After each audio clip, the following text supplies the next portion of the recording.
নমস্কার, আমি ডক্টর বোধিসত্ত্ব খান চলে এসেছি সহজ শেয়ার বাজারের আরেকটি নতুন এপিসোড নিয়ে। প্রিয় বন্ধুরা, আশা করি সবাই ভালো আছেন এবং সুস্থ আছেন। মার্কেটে আজকে লিটল মেহেম চলেছে, কেয়স চলেছে এবং সমস্ত এশীয় বাজার ভারতবর্ষ সহ দুমড়ে মুচড়ে গিয়েছে বললে কম বলা হয়। এশীয় মার্কেটগুলোর দিকে আমরা যদি তাকাই, কেবলমাত্র এশীয় মার্কেট, সেখানে নিক্কেই 5.5%, স্ট্রেট টাইমস প্রায় 2%, হ্যাংসেং 1.5%, তাইওয়ান 4.5%, কসপি 6.5%-এর কাছাকাছি, সেট প্রায় 2%, জাকার্তা প্রায় 3.5%।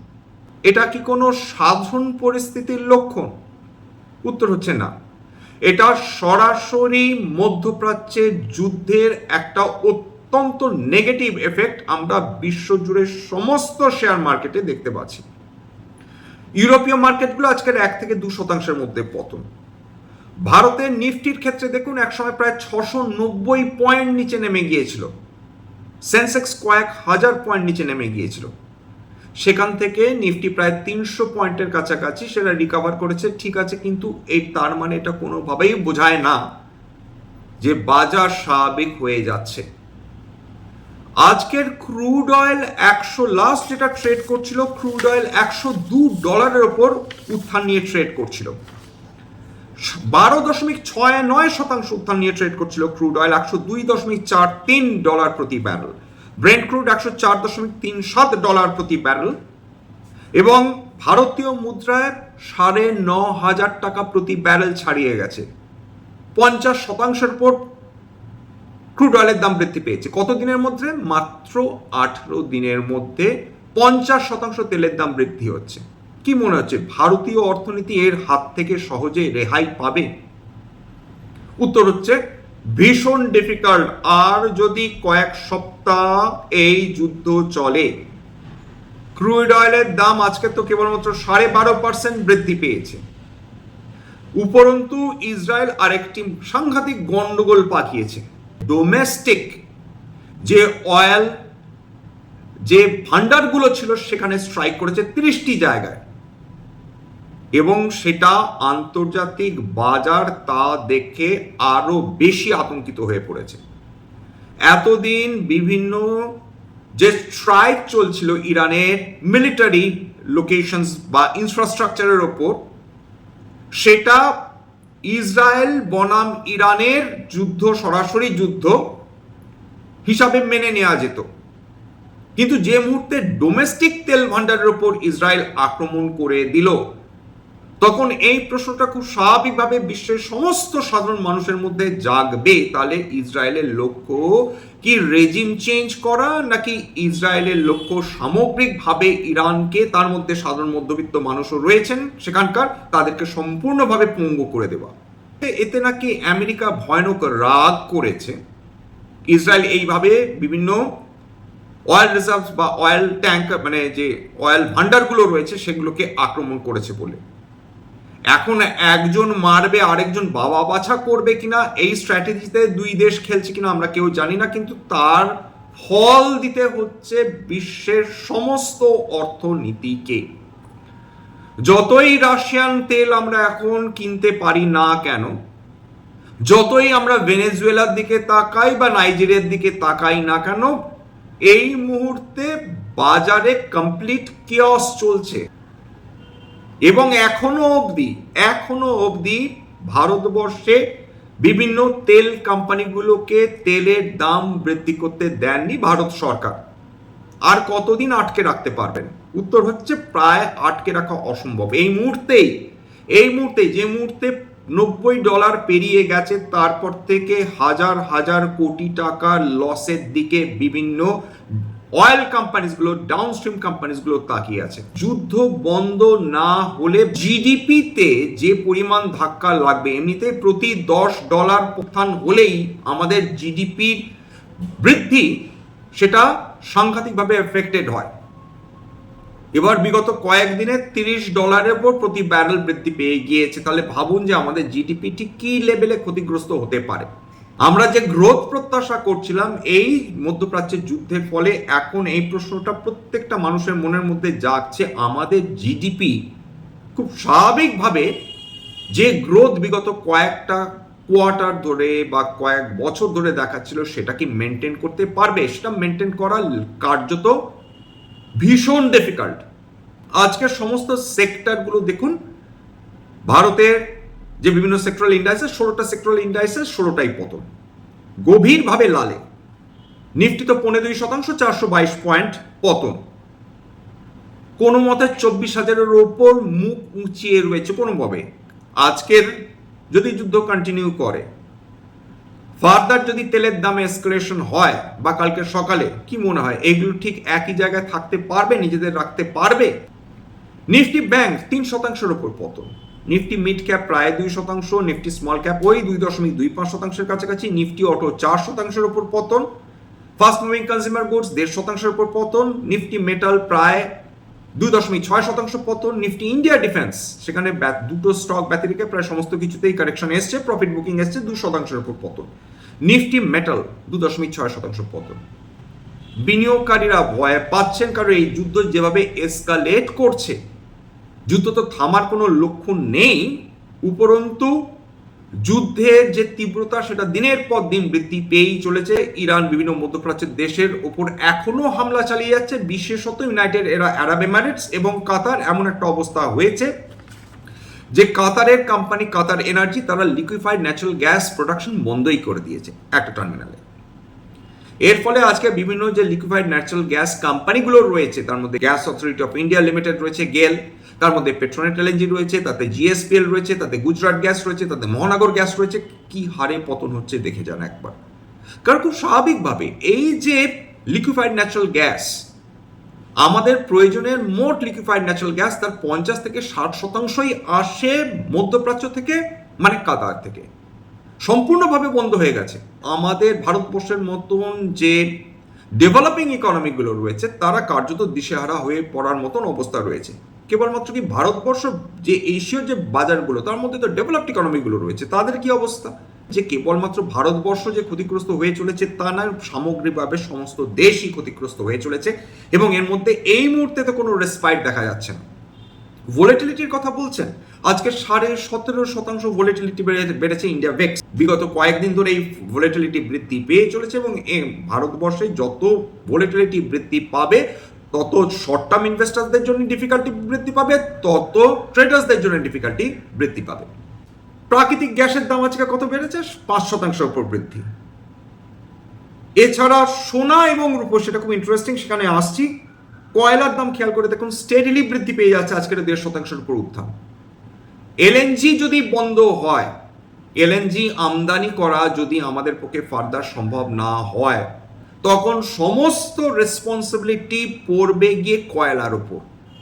কারণ এলএনজি যদি জ্বালানি হিসাবে পাওয়া না যায়, তখন সবাই কয়লাকেই মূল জ্বালানি হিসাবে ধরতে বাধ্য থাকবে, যেটা এই মুহূর্তে কয়লার উত্থান থেকে আশা করি আপনারা বুঝতে পারছেন। যে যখন যুদ্ধকালীন পরিস্থিতি হয় তখন হেজ হিসাবে বা সেফ হেজিং ইনস্ট্রুমেন্ট হিসাবে সোনা বা রূপোকে ব্যবহার করা হয়ে থাকে। যুদ্ধকালীন পরিস্থিতিতে সোনা বা রূপোর দাম ইউজুয়ালি বৃদ্ধি হয়ে থাকে, কিন্তু এখানে পরিস্থিতিটা খেয়াল করে দেখুন যে আজকের সোনার দাম প্রায় 1.35%-এর উপর পতন হয়েছে, রূপোর দাম প্রায় 1.24%-এর উপর পতন হয়েছে, এবং বিগত কয়েকদিনে সোনা প্রায় 4.5%-এর উপর পতন, রূপো প্রায় 9%-এর কাছাকাছি পতনে এসেছে। অথচ এরকম হওয়ার কথা না। মনে রাখতে হবে এইখানে খেলা হচ্ছে ডলার ইন্ডেক্সে।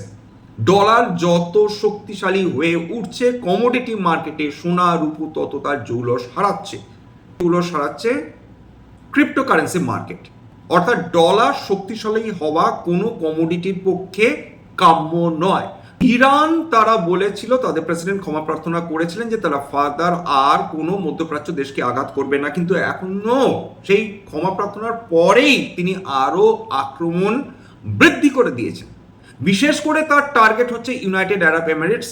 কাতারও একই অবস্থার মধ্যে রয়েছে, তাদের উপরও আক্রমণ চলছে, সৌদি আরবের উপরও আক্রমণ চলছে। অনেকেই প্রশ্ন করছেন, বা এটা প্রশ্ন থাকবে সাধারণ মানুষের মধ্যে, যে তাহলে এই গালফ দেশগুলো 8টি যে দেশ যার উপর ইরান আক্রমণ চালাচ্ছে, তারা কেন প্রতি আক্রমণ করছে না? এইখানে আমাদের রয়েছে জিও পলিটিক্স। দেখুন, এই প্রত্যেকটি দেশে, মানে দেশ যারা চালান, অর্থাৎ রাজারা, তারা সম্পূর্ণভাবে নিজেদের প্রোটেকশনের উপর ডিপেন্ডেন্ট আমেরিকার উপর, অথচ জনসাধারণের তাদের সিম্প্যাথি রয়েছে ইরানের প্রতি। এই মুহূর্তে যদি এই 8টি দেশ তারা ইরানের ওপর আক্রমণ চালাতে চায়, হিতে বিপরীত হতে পারে জনতা, এরকমও হতে পারে তাদের নিজেদের দেশের রেজিমকেও চেঞ্জ করে ফেলতে পারে। এই আতঙ্কে 8টি দেশ তারা কোনো ধরনের রিট্যালিয়েশনের দিকে যাচ্ছে না, তারা কেবলমাত্র তাকিয়ে আছে ইসরায়েল কি করে বা আমেরিকা কি করে। আজকের অয়েল অ্যান্ড গ্যাস 2.37% পতন। দেখুন, খেয়াল করে দেখুন যে নামি যে কোম্পানিগুলো, আদানি টোটাল গ্যাস 3%-এর উপর পতন, বিপিসিএল ডাউনস্ট্রিম কোম্পানি স্বাভাবিকভাবে ঘা খাচ্ছে, লসের মুখোমুখি হওয়ার সম্ভাবনা তৈরি হচ্ছে, 6%-এর উপর পতন। Gas authority of India limited 4%-এর উপর পতন, গুজরাট গ্যাস প্রায় 6%, জিএসপিএল 7.5%, এইচপিসিএল প্রায় 5%, আইওসিএল 4.42% পতন, পেট্রোনেট এলএনজি 4%-এর কাছাকাছি পতন। একমাত্র কোম্পানি এখানে খেয়াল করে দেখুন রিলায়েন্স ইন্ডাস্ট্রিজ, একই সঙ্গে আপস্ট্রিম কোম্পানি, একই সঙ্গে ডাউনস্ট্রিম কোম্পানি, প্রায় 1.37% উত্থান নিয়ে আজকে ট্রেডিং বন্ধ করেছে। লোকে অবাক হচ্ছেন হঠাৎ করে কি হলো, রিলায়েন্স কেন পজিটিভ হলো? Short covering. কি মনে হয় শর্ট কাভারিং? উত্তর হচ্ছে, যা বিশেষজ্ঞরা মনে করছেন যে এই সময় যে 30 দিনের যে টাইম তার দেয়া হয়েছে আমেরিকার দ্বারা, যে তোমরা যত খুশি রাশিয়ান তেল নিতে পারো, রিলায়েন্স ইন্ডাস্ট্রিজ এর পূর্ণ সদ্ব্যবহার করতে চলেছে। কারণ আজ পর্যন্ত সবচেয়ে বেশি রাশিয়ান তেল যারা কিনেছে সেটা হচ্ছে রিলায়েন্স ইন্ডাস্ট্রিজ। আমাদের কাছে আপাতত একটি উইন্ডো ওপেন হয়েছে যার মাধ্যমে রিলায়েন্স ইন্ডাস্ট্রিজের দারুণভাবে সুবিধা হবে। এবার আজকে 52 সপ্তাহের নিম্ন স্তর ছুঁয়েছে এরকম কোম্পানি খেয়াল করে দেখুন তো, জিএসপিএল স্বাভাবিকভাবে, গুজরাট গ্যাস 52 সপ্তাহের নিম্ন স্তর, অ্যালকাইল অ্যামেন্স, শ্রী সিমেন্টস, সমস্ত ফার্টিলাইজার কোম্পানি যেগুলো ক্রুড অয়েলের উপর dependent, GNFC, REC, GAIL, Cera sanitary, কেইস international, UCO bank, chalet hotels, InterGlobe aviation স্বাভাবিকভাবে ধাক্কা খাচ্ছে aviation, RCF, Chambal fertilizer, BSF chemical company, speciality chemical, এছাড়া SCC, Emami, Ola electric, Deepak fertilisers, Adani total gas, Deepak nitrite, Asian paints কোম্পানিগুলো তো প্রথম দিন থেকেই মার খাচ্ছে, লেমন ট্রি হোটেলস, হোটেল এবং হসপিটালিটি। এই যুদ্ধ কবে থামবে তার থেকে গুরুত্বপূর্ণ ব্যাপার, যুদ্ধ থামার সম্ভাবনা যে খুবই কম সেটা আপনারাও বুঝতে পারছেন, আমরা প্রত্যেকেই বুঝতে পারছি। যুদ্ধ এইভাবে থামে না, হঠাৎ করে যুদ্ধ সুইচ অফ করে দেওয়া যায় না। এই যুদ্ধ যেভাবে এসকালেট করেছে যুদ্ধ চলবে, কিন্তু প্রশ্নটা হচ্ছে স্ট্রেট অফ হরমুজ কবে খুলবে, এলএনজি প্রোডাকশন কাতারে কবে শুরু হবে, আমরা কবে আবার স্বাভাবিক আমরা অয়েল ইম্পোর্ট করতে পারবো মধ্যপ্রাচ্য থেকে। আইটি সেক্টর আজকের সামান্য উত্থান দেখে, যে ইউজুয়ালি এরকম টার্মোয়েলের সময় যেগুলো লেস ইম্প্যাক্টেড হয়, তার মধ্যে বলেছিলাম যে আইটি সেক্টর লেস ইম্প্যাক্টেড হয়, ফার্মা সেক্টর লেস ইম্প্যাক্টেড হয় ইউজুয়ালি, কিছু হাতে গোনা fast moving consumer goods company তারা লেস ইম্প্যাক্টেড হয়। কেন সমস্ত সেক্টর ধরে পতন আসছে? একটা সেক্টরে কেন, মানে একটা সেক্টরে কেন 2% পতন হলো, একটা সেক্টরে কেন 4% পতন হলো, এই প্রশ্ন করাটাই এখন অর্থহীন। কারণ এখন সবাই ভয়ে বিক্রি করছে, ফলে এখন কেউ ডাইনে বাঁয়ে কেউ কিচ্ছুটি দেখছেন না। তার ফলে যে আতঙ্ক সৃষ্টি হচ্ছে তাতে যে যা পারছেন সেভাবে বিক্রি করছেন। হ্যাঁ, দীর্ঘমেয়াদী বিনিয়োগকারীদের এতে কিচ্ছুটি যায় আসে না, তারা এই ধরনের সুযোগের অপেক্ষায় থাকেন যে শেয়ারের দাম, অতি উন্নত মানের শেয়ারের দাম যদি ফেয়ার ভ্যালুতে পৌঁছায় তখন দীর্ঘমেয়াদী বিনিয়োগকারীরা তারা কেনে।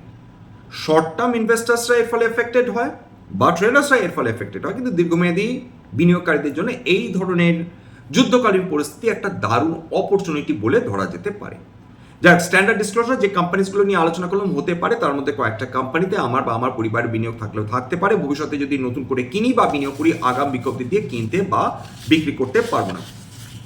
স্ট্যান্ডার্ড ডিসক্লেমার, এটা কেবলমাত্র একটা এডুকেশন চ্যানেল, বাঙালি বিনিয়োগকারীদের ইনভেস্টার অ্যাওয়ারনেস বৃদ্ধির জন্য। এখানে কোনো ধরনের কোনো শেয়ারে buy sell recommendation, suggestion, advice এমনকি ইনফ্লুয়েন্স করার প্রচেষ্টা নেই। আমার কথা শুনে যদি কোনো শেয়ার বা কোনো অ্যাসেটে বাই সেল সিদ্ধান্ত নেন, ক্ষতির মুখোমুখি হতে পারেন। সুতরাং সবসময় একজন সেবি রেজিস্টার্ড ইনভেস্টমেন্ট অ্যাডভাইসারের পরামর্শ নেওয়ার চেষ্টা করবেন বা নিজে ডিউ ডিলিজেন্স করবেন, সেক্ষেত্রে আপনারা উপকৃত হলেও হতে পারেন।